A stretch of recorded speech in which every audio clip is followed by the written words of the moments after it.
In 1851, in what is now known as Iraq, archaeologist and explorer Sir Austin Henry Layard discovered a library with 22,000 tablets containing what we know to be the earliest writings on Earth.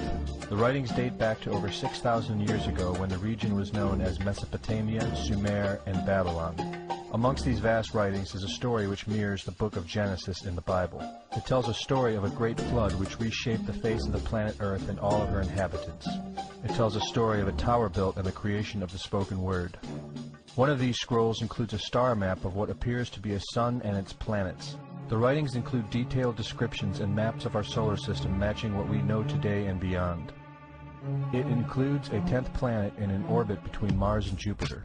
It is written that the 10th planet Nibiru was thrust into our solar system and collided with the planet Tiamat.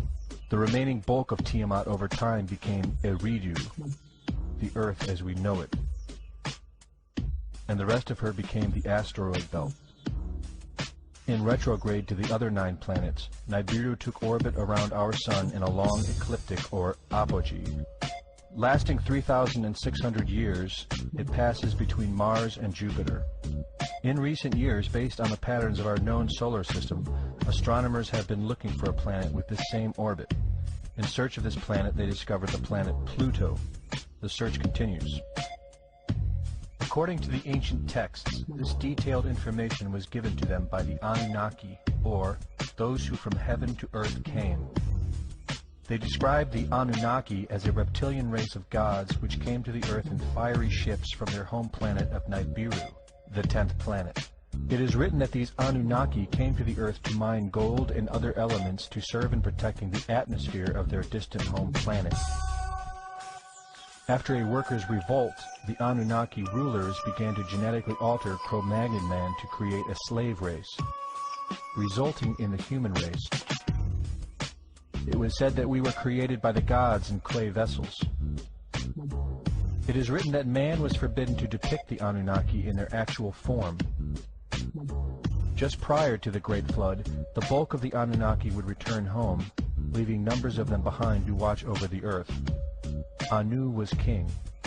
Assigned to Anu to heed his instructions. 300 in the heavens he stationed as a god. The ways of earth to define from the heaven.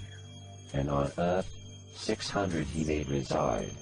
After he all their instructions had ordered, to the Anunnaki of heaven and of earth, he allotted their assignments.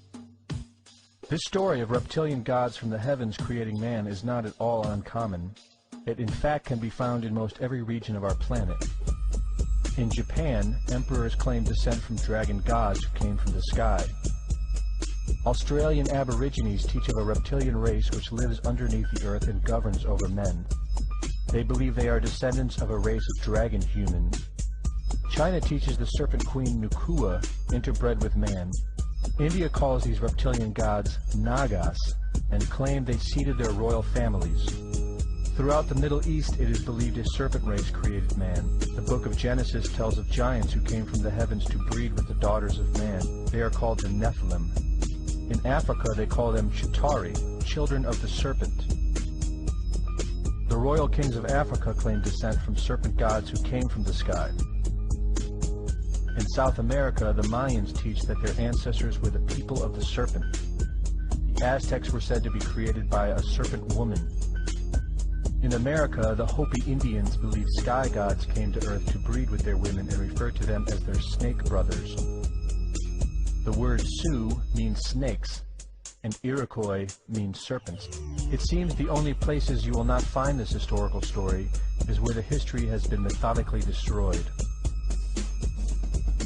The descendants of King Anu in Sumeria and Babylon can be traced throughout time.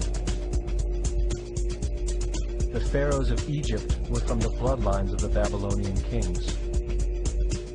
The rulers of the Roman Empire can be traced to Egyptian hierarchy. All throughout Europe, the royal families can be traced back to the great Roman emperors. 34 of the presidents of the United States are directly descended from European royalty, with the remaining 8 who are only closely related to these same bloodlines.